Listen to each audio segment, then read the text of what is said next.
don't do it until you talk to us first.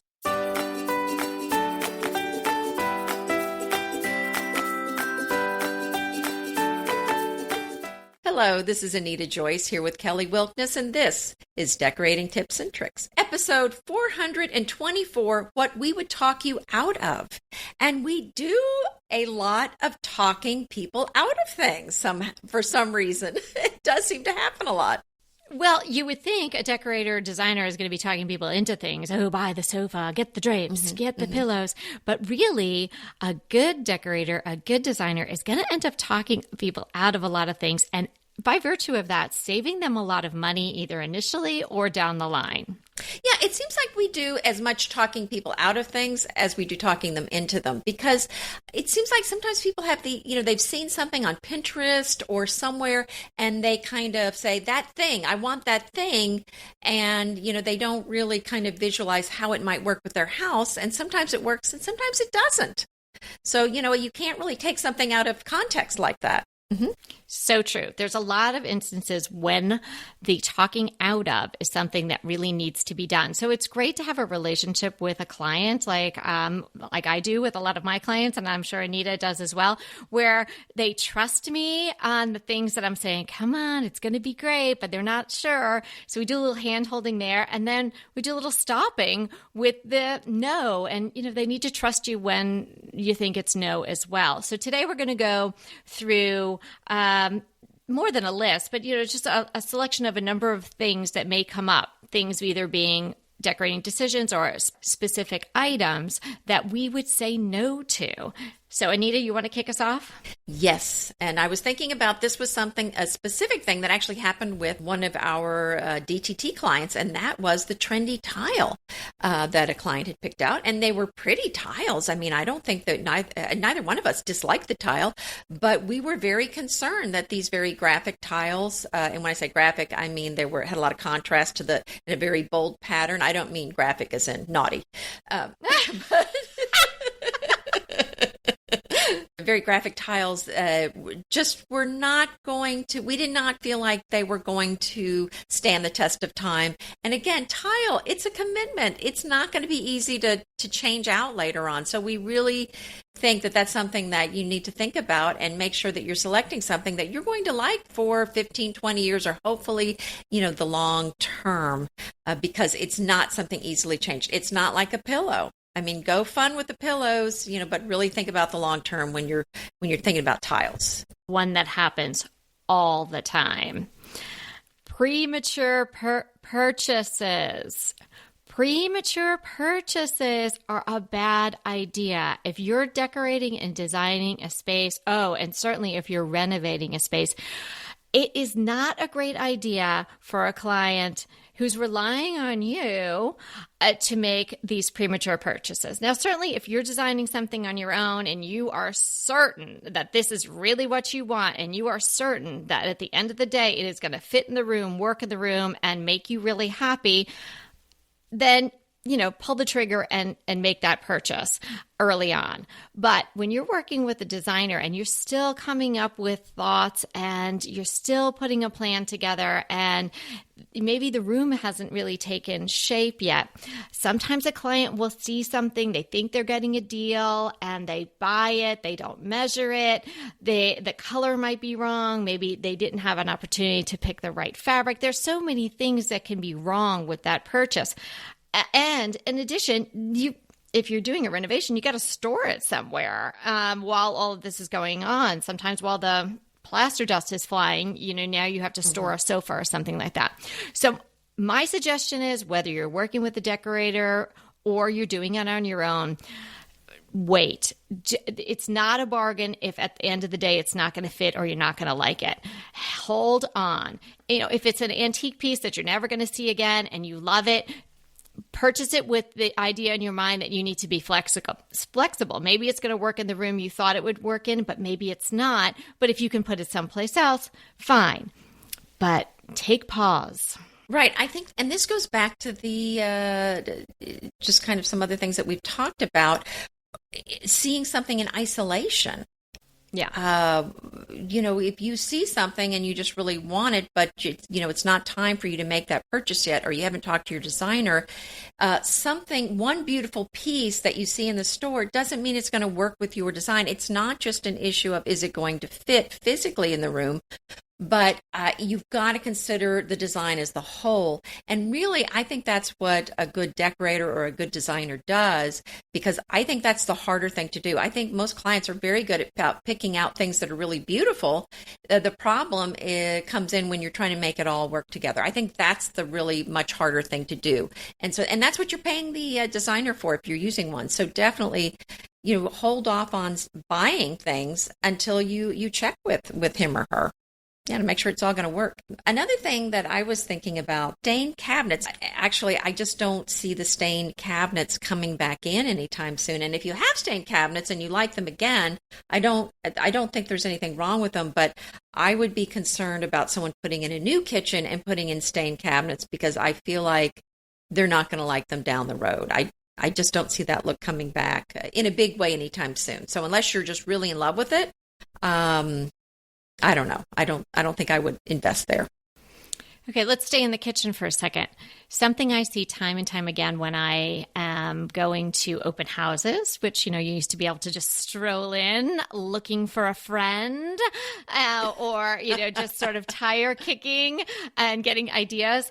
Oftentimes when people are renovating to stay or renovating to go, even more so, they will make some bold moves in their kitchen, thinking, oh yeah, we're going to get this up to snuff and change this room and make this room really look like, a designer kitchen. But in fact, they don't pay any attention to what the rest of the house looks like. So then the kitchen looks like it was created in a vacuum or is created off-site and somebody just plopped it in there. There's no flow. Mm-hmm. I would rather see a more antiquated kitchen that works with the rest of the house than sort of a kitchen with, usually people pick granite if they're moving out, and it might not be the colors that somebody else even wants. So they're spending a lot of money and a lot of time and effort for a kitchen that probably your buyer is not going to even want. And if you're doing it and you're staying in the house and you're updating the kitchen, don't just update the kitchen based on what you're seeing on Pinterest or you're seeing in these kitchen and bath magazines and things like that. Think about what your whole house looks like and how you could update your kitchen so it flows and works with the look of the rest of your house. Unless you're in the market to change a lot of things in the other rooms, it's very strange and jarring to walk into a room, and I'm using the kitchen because oftentimes that is the room people do make these bold moves in, and it just doesn't work. That would be a bad idea. Yeah, no, I agree with that. I think that's an excellent point. Now, my next thing that I would talk you out of is a gallery wall. And they're very popular.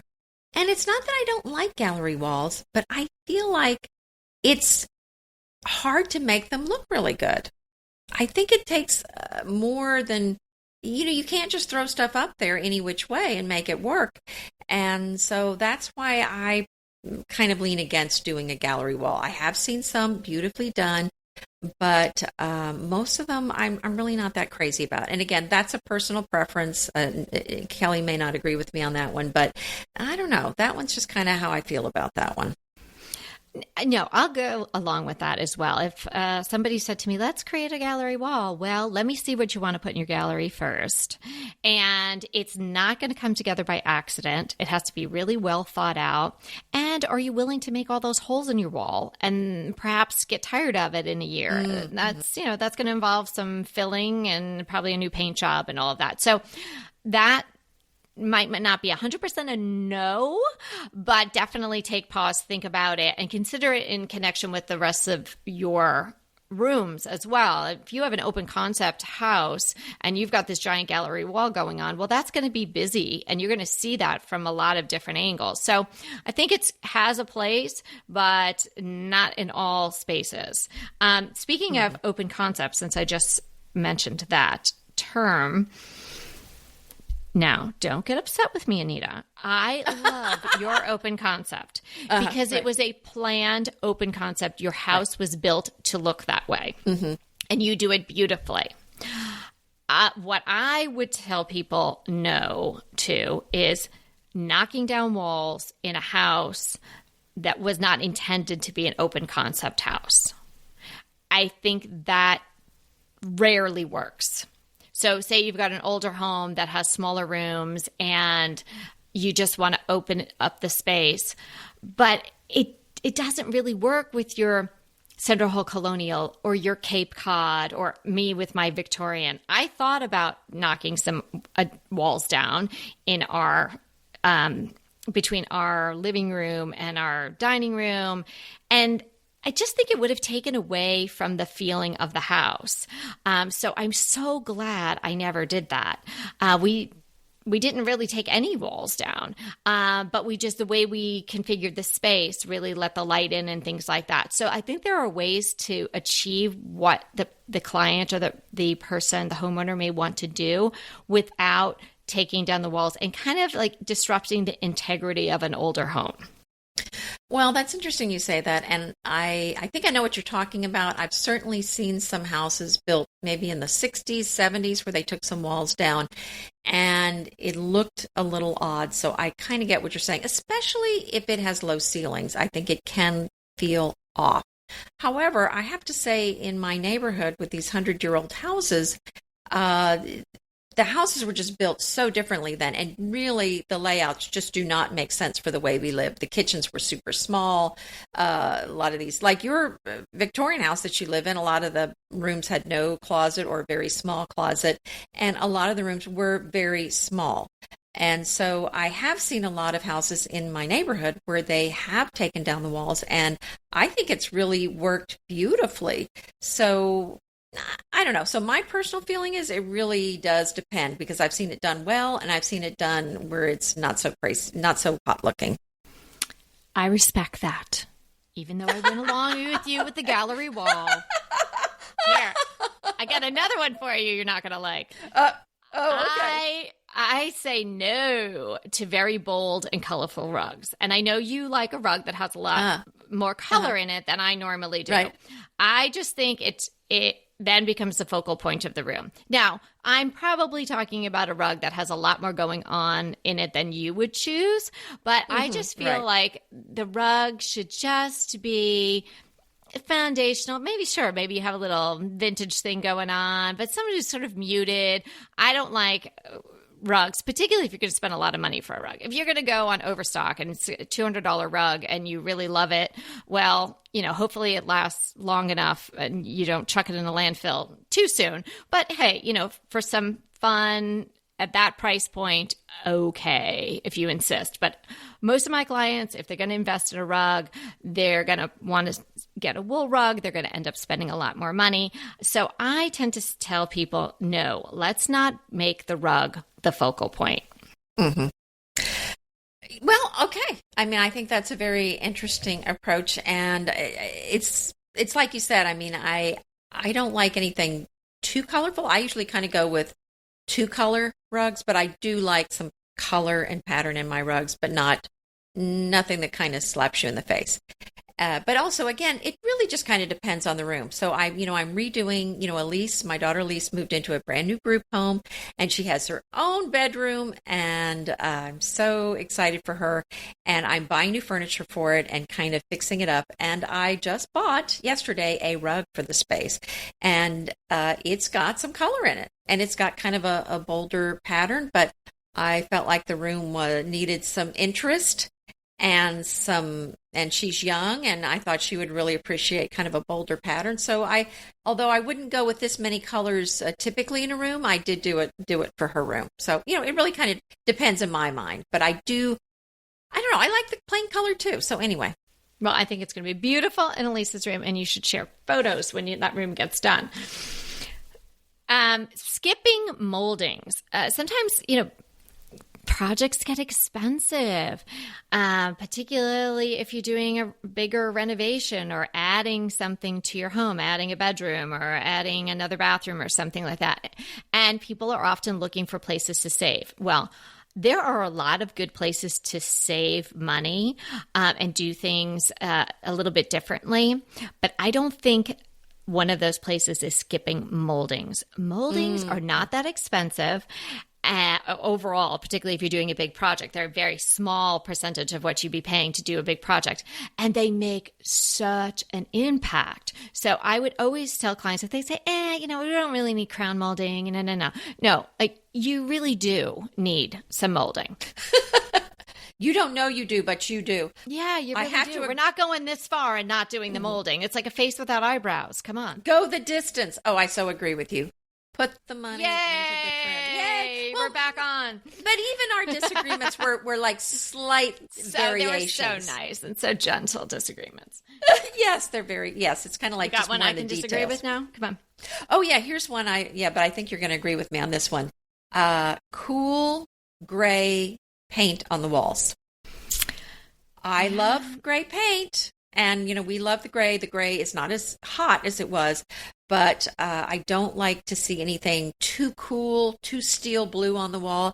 I think it can feel harsh and, dare I say, kind of service station-ish. Mm-hmm. So I really, if you're going to use gray on a wall, which I think is a perfectly legitimate color, I have gray on my walls, but it's a very warm, mine's a kind of more of a putty color, gray. So, that's my suggestion, is to go with more of a warmer gray. So are we agreeing? We're agreeing. There you go. Agreed. Ding. Agreed. Yeah. And in fact, I just had Revere pewter put up on my clients that I'm working on their master bedroom. Oh, you've been talking about this for a while. House. Yeah. So they had a very difficult time choosing the paints because they couldn't visualize them on the wall. And we were doing the sample eyes and moving it all around. And blue is not part of their current home. It's a Craftsman. It's a lot of autumnal, warm colors in the rest of the house. And my client was somehow fixated on blue. And I'm like, blue is just not going to flow. You want flow, you can't have blue. Mm-hmm. And then she was like, okay, how about these grays? And she was picking out grays with blues in them. And I said, no.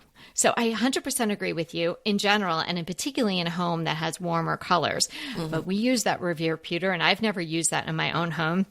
And we put up this tall wainscoting all around the room. And as I said, it's a Craftsman room. So that is simply white, and the Revere pewter is gorgeous. Oh, yay. It's such a pretty color. I mean, they do get a lot of natural light in that room, but it's gorgeous. But a bluey gray would not have looked anywhere as good. So 100% agree with that. How about renovating or decorating around something you don't like just because you have it? This is going to end up costing you money and sadness. This is interesting. This is the same thing that I pretty much said too. And you know what I say is that you're being held hostage. Yeah. By whatever it is. Not only should you get rid of the thing that you don't like, but don't decorate around it. If it's something, because I've had clients come and say, I don't like this paneling. It doesn't look great to me, but we're not going to change it. And you need to work around it. And I'm thinking, but we can change everything else, and it's still not going to look good because of the paneling. I mean, not to say all paneling looks bad, but I'm just saying they had paneling that they didn't like. So I agree with you. I mean, if there's something in there you really don't like, I think you have to address it and either get rid of it or paint it or change it. Yeah. Because unless it's a situation where you have to compromise, oh, brother. But if both people or all people that are in the house don't like it and you're trying to save a little bit, then I just say hold off until you can do it the right way. Because you're going to spend a lot of money decorating around something that you don't like. And that thing is still going to be there, as Anita's pointing out. Another thing I would say no to and have said no to are giant kitchen islands. They dwarf the people that live there, in my opinion. You have to keep traveling all around it. And no matter how large your kitchen is, you really don't need an ice skating rink in the middle of it, right? Or a dance floor. Although maybe a dance floor would be fun. But it's just too big. What are you calling too big? Well, it really depends on this. It depends on the space. Mm-hmm. Oh, but okay. anything so that's you're saying beyond... something that. So you're not talking about a specific size. You're talking about an island that looks too big for the kitchen. Is that fair? Yes, in general, right. But I mean, some of them are just clearly too big. Could be too big for the space. Just could be too. You could have a giant space, and you could have you have the room for it. But I say no, don't do it. Don't go that big, because I think it dehumanizes the room. Mm-hmm. Right. I think. Well, and right, and I agree that a too big island is not a good idea. But I do have to say this: our kitchen island is the large. Well, actually, we've never had one before. It's a little. I would say it's a little on the large side, but it's so useful. I mean, it's just having that island has been such a game changer for my cooking and working, with other people in the kitchen. So I love the idea of an island. So I think what we're really talking about is one that's not proportional to your kitchen size. I'm telling you, it's like life-changing, my island. So I'm not going to diss my island. I'm just not. You're going to stay on your island, even if I don't like it. Okay. I'm keeping my island. Fine. I'm keeping my island. Okay. Well, if you're putting in an island and you're listening, try to make it human scale, is what I'm saying. Yes. I think you'll be much happier. Agreed. And again, out of scale furniture in general, bad idea. Mm-hmm. Even if you fall in love with a tiny little something or other, if that's what you're going to have in a room with the giant tall ceilings, that's a bad idea. So that's in the no category as well. Yes, absolutely. And we see that all the time. And that is, again, something in isolation. The piece of furniture might be great, but once you put it in the room, it's too big or it's too small. And really, usually I see things that are too small. But definitely you can go the other way. And speaking of sofas, here's my next one that I would talk someone out of, and that is a patterned sofa. As much as I love color and patterns, I think once you put a pattern on a sofa, you've started the clock ticking, and it's only going to look good for so long. Whereas if you go with a neutral color or even a solid color, as long as it doesn't look too much tied to a specific period of time, it's going to, last for the long haul, much more so. So I think you're really going to get your money's worth if you avoid those patterns on your sofa. Yes, totally agreed. Another thing that seems to come up often, and of course, if you're trying to save money, it's a good thing to explore. But oftentimes when people want to make changes, they just really want to make a cosmetic change when a full renovation is necessary. Mm-hmm. Let's take kitchen cabinets, for example. If your kitchen cabinets are on their last leg or hanging on their last hinge, it's probably time to get some new cabinets rather than just investing in painting them, because painting cabinets, unless you're going to do it yourself, which pat you on the back and thumbs up to you, go for it. But if you're going to pay someone to come into your house and spend the time doing the right job, the prep and the sanding and all of that to paint your cabinets, you may as well explore replacing them and see what the difference is, because new cabinets are then going to take you into the future. The old cabinets you may not even be happy with after they're painted because they really needed to be replaced. Now, mm-hmm. I myself have done this. Oftentimes I'm like, well, just paint that and it'll be fine. I know. How many times have we said that? Right. And so having done that with myself in my own renovations numerous times, when it comes up with clients, we really have to examine it and get the different estimates and then make an educated decision.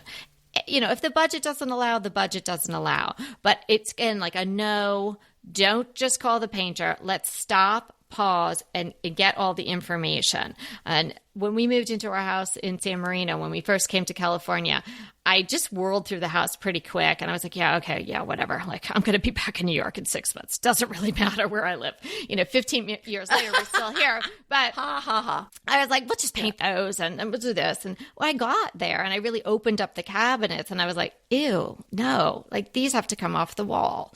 And there we went down to the studs.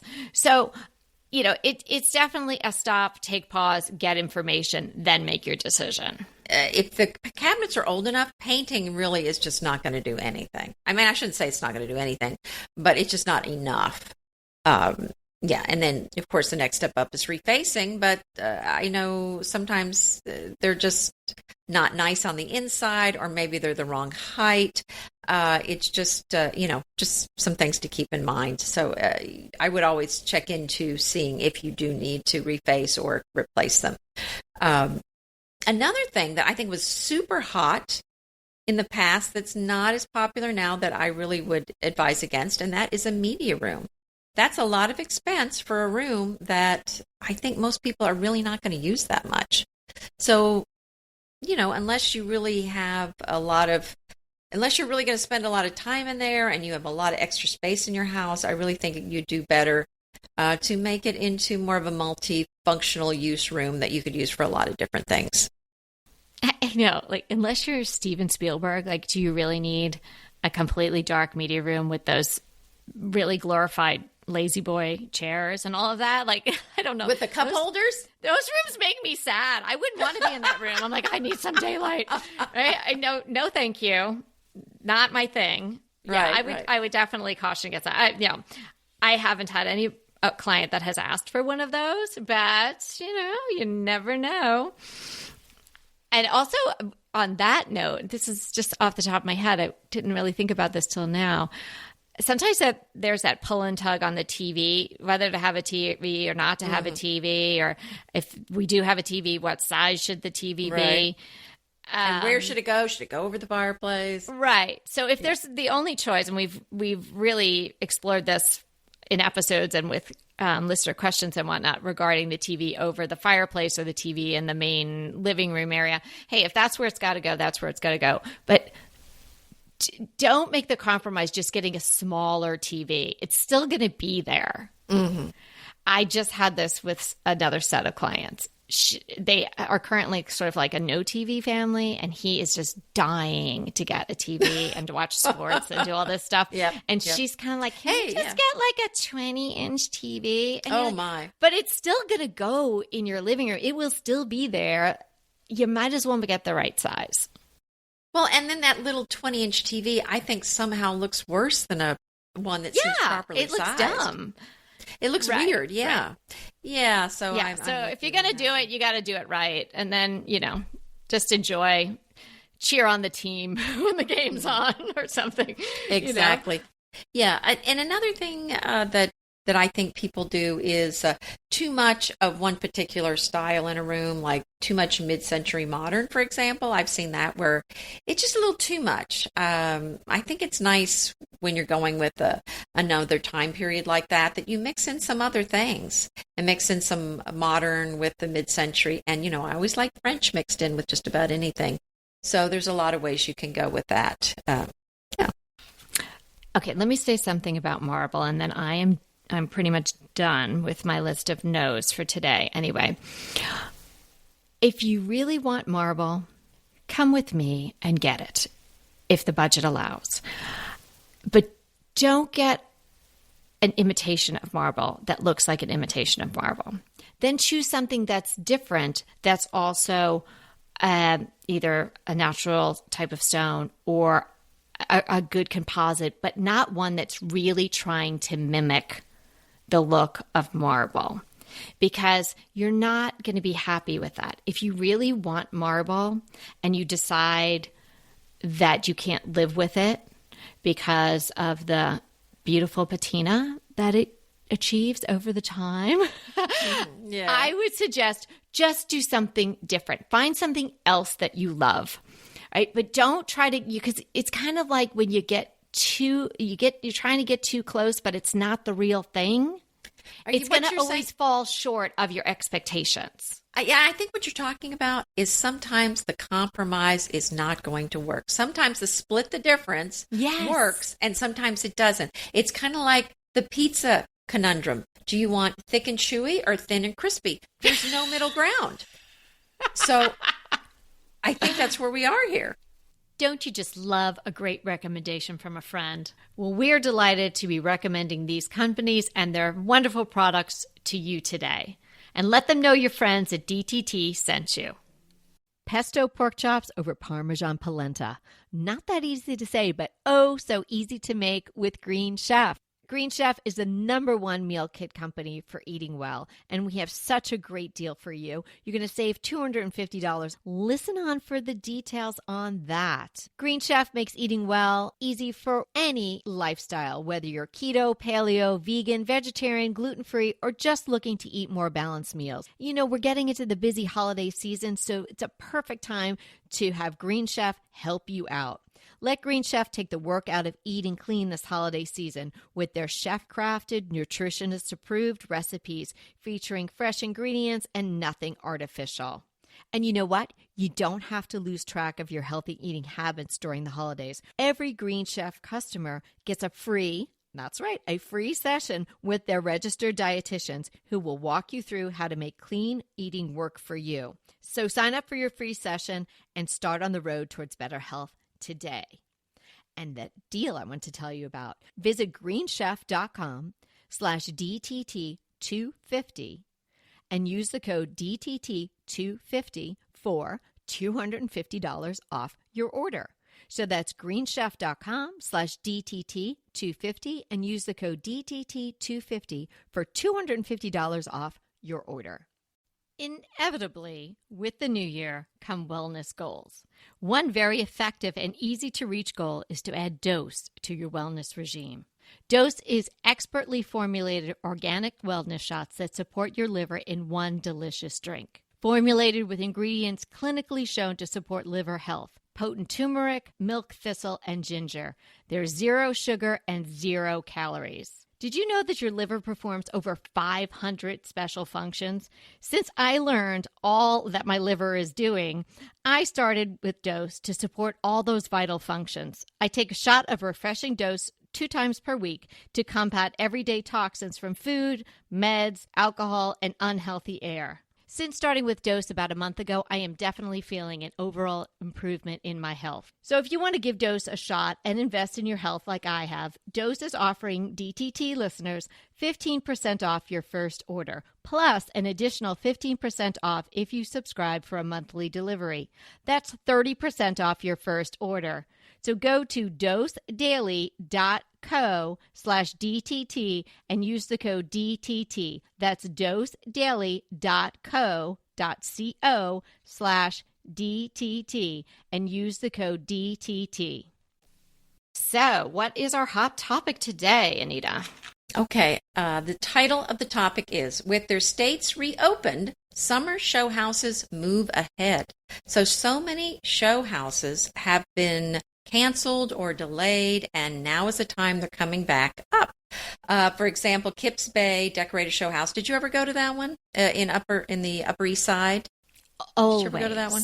Yes, because, It's such a famous one, and so I always loved going there. And I can't remember when I started. I was at least going for maybe 5 or 6 years before we lived in New York. And then the last apartment that we had in New York was on the Upper East Side, so we were very close to it.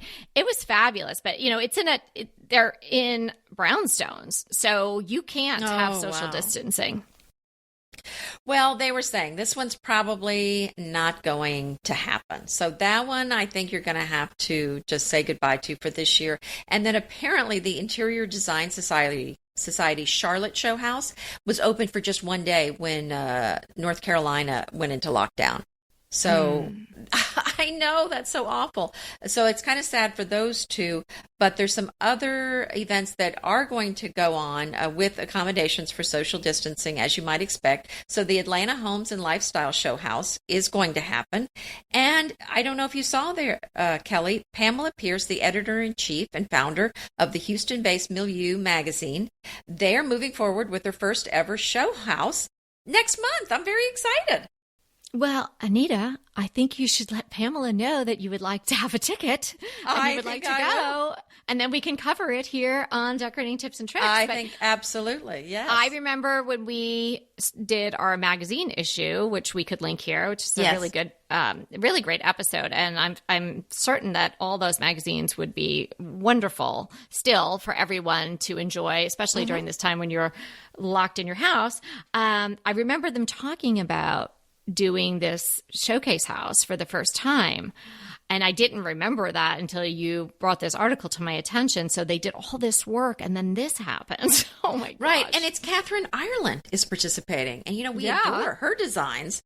So I'm excited. Yeah, let me check in to see if I can make it to that one. Now, there are a few others that were mentioned in the article. Southeastern Design Show House and Gardens is going to happen, and the Aspire Designer Show House in McLean, Virginia is also happening. So, well, in my local area, there's always the Pasadena Showcase, and that has been going on for many, many, many years, and it's a big to-do here.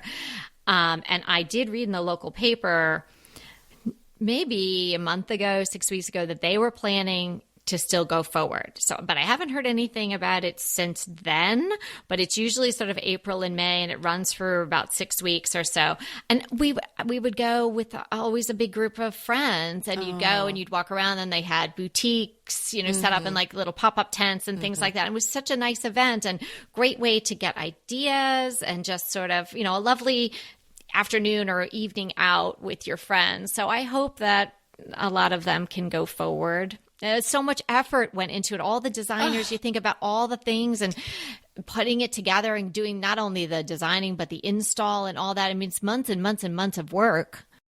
Well, I know the same thing with the Round Top Antique Show this spring. It's my understanding a lot of booths were set up, and it cost all that. They had to, buy all that product or make it, bring it there, set up their tents, and then only to be told, nope, it's shut down, and then pay someone to load all their trucks back up and haul them home. And that's just very sad for people who, that's their business. So, and then sad for us who like to go to these things. Yeah. Yeah. So if there is a showcase house in your local area and you can make it and wear your mask and go, maybe wear your gloves and, support them. Okay. Well, are you ready for your crush? Yeah. My crush is a pre-crush because the book is not out yet. But recently I was contacted by P. Allen Smith, my pal, P. Allen Smith, who had me to his home, Moss Mountain Farm. Yes. We're doing a little something together on Instagram, but in the email, he brought to my attention that he wrote the foreword for this new book that he thought I might really enjoy. And so, of course, I will really enjoy it. It is Garden Secrets of Bunny Mellon. And P. Allen has written the foreword, as I said. So it's on pre-order on Amazon, but it looks absolutely beautiful. So I put in my pre-order. You might want to put in your pre-order too, because I don't think you can go wrong with this book. I'm sure I'm going to be crushing on it for reals when it comes. So that is my crush. And then let me jump in with a crush from one of our listeners. This is from Stacy L. Stacy wrote us the loveliest email and has been a longtime listener since episode 1, has also been in part inspired by our podcast and encouraged by our voices to start her own decorating business. Wow, and so that's awesome. Yeah, I know. So really wonderful. And so Stacy also gave us a lead on a new IKEA product. She particularly loved the products that we picked out from IKEA in that one episode. So, of course, I'm going to just, shatter the pronunciation of this name, but it's yes. Lommarp, maybe? Lommarp, Lommarp cabinet. It's bluish green. It's a really, really nicely detailed cabinet. And then she's got this mirror over it that is a colonial. Like, remember those American Eagle mirrors? I remember my mom having one, but it's sprayed this bright gold. It's fab. It's so fab. Wow. Like, I am now like, I want to find one at a thrift store, an antique store. So thanks, Stacy. Thanks for the lovely email. Yes, Stacy, that is awesome. So my crush is, do you remember on Sesame Street, they used to say that today's episode is brought to you by the color green. Yes. Or the color red. Well, today's episode is brought to you by the color Georgian Revival Blue. That is my crush. We're painting a farmhouse right now, or shall I say an expert is painting it, and I'm just pointing. There has to be a pointer. Yeah, so I'm every just a project pointer. needs a pointer. Yes. So I'm pointing. So So it's, the outside, the exterior? well, oh, no. It's just the front door. So no, Okay, we're okay. actually painting the house. Actually, I think he's already finished. A creamy white called steamed milk.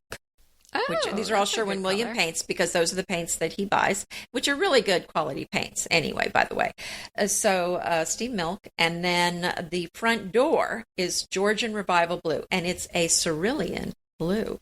Oh, It how is perfect. a very bold blue. You know, we had kind of a maroon colored door, and so Yeah. I went a completely different, and the house was green. It was called, I think, Escape Green, which was kind of a gray green. So, yeah, I thought it was time to go with a white. And we have a limestone base around the house, so I couldn't go with anything too bright white or it was going to look really dirty. So this is a very creamy white. I think that's going to be beautiful. And that sounds like a great blue. I'm going to check that out. Yes, so I saw he sent me a picture of the back door, but I haven't seen a picture of the front door yet, but I'm very excited. So, yes. Okay. And our listener question today is really a question that's come in now and again ever since we began the podcast. Our listener, Margot, wants to know what's the best way to fill glass-fronted cabinets? She was not specific that they were in her kitchen, but I'm assuming they were. But oftentimes people have these in their kitchen or maybe a butler's pantry or above what would be considered kind of like a wet bar area, something like that. Normally, they're not in the living room or dining room, but it could be as well. So just our thoughts on how do you fill cabinets that everybody's going to be able to see into? Oh, wow. Well, my tip on this would be to limit it to just certain colors. My kitchen cabinets, I have just white in there, but I have a wall of glass-fronted cabinets. So for me to have a lot of different colors in there, I think would not have a very cohesive look. I think the smaller the area is, you might be able to get away with more color. But I think one trick is to kind of limit the colors in there. And then the other thing, which is very, very, very hard for me to do because I love dishes, and that is to limit the amount of dishes that you see in the cabinets. Where I know in my kitchen cabinets, I have just one bowl or one vase or one pitcher in each section or window of the cabinet, for lack of a better word. So on each shelf, I'll have two things and two big things. And so I think that's the other trick. So few things, big things, and few colors. Good would points. be my tips. Yeah, I How agree about with you? all of those things. Something you might want to consider, depending on how your glass is configured. Is it just a plain sheet of glass? Does it have true divides? So depending on that, that adds some busyness to it too. So all the more reason you would maybe just put one big pitcher or maybe one big bowl or a stack of bowls or a stack of dishes. Just so, even though it's a stack, it will appear sort of as one unit.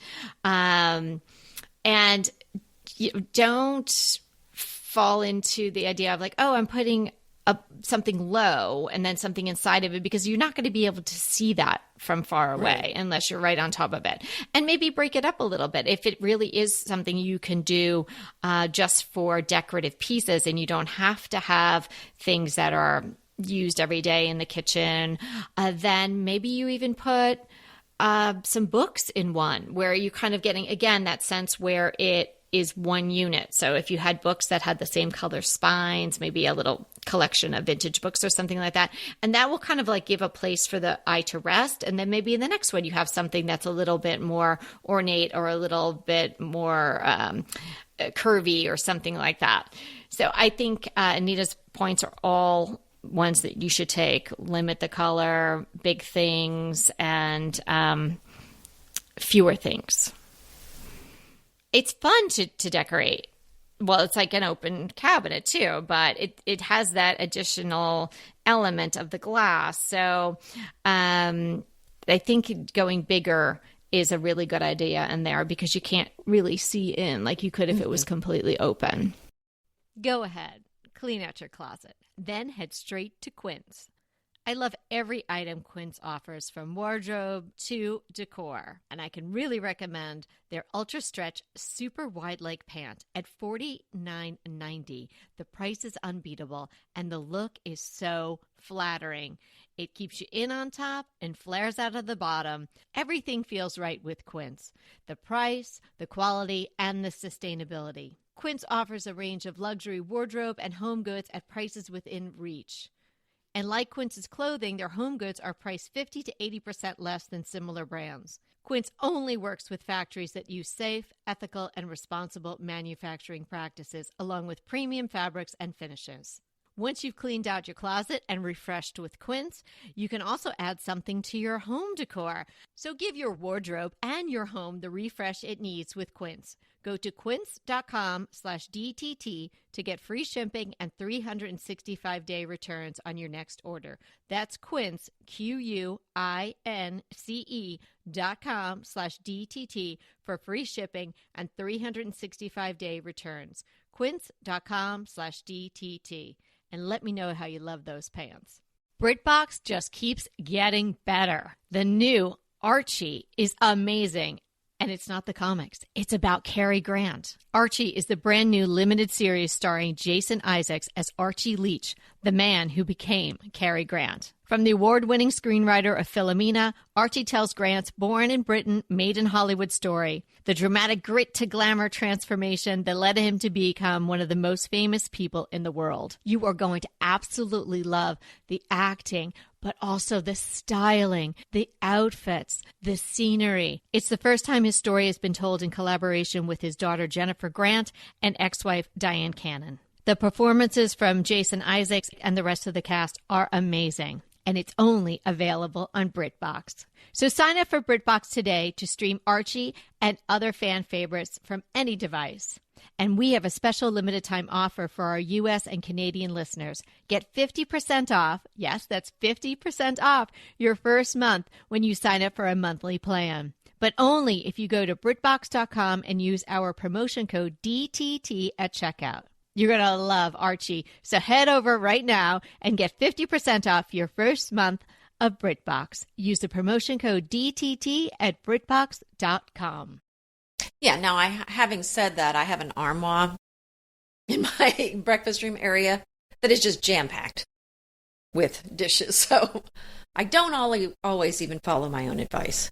Well, you just have a lot of dishes. I have a lot. Yes. So I hope that helped, Margot. And thanks so much again to Stacey for that great crush. And I hope everybody had fun today. Thank you so much for hanging out with us. We so enjoy talking with you and talking with each other all the time, but even more so now, I have to say. So I hope that you're finding that the podcast is a little bright spot in your day.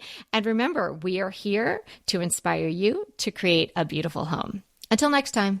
I want to remind you that we are available for design consults. We take on your design dilemmas, questions, renovations, any project you want to talk about, any room, any space. We are here for you. And we really do enjoy doing these. And I think we've helped people a lot. So if you want to sign up for a consult, head to the link in the show notes. It's decoratingtipsandtricks.com/consult. We hope to talk to you soon.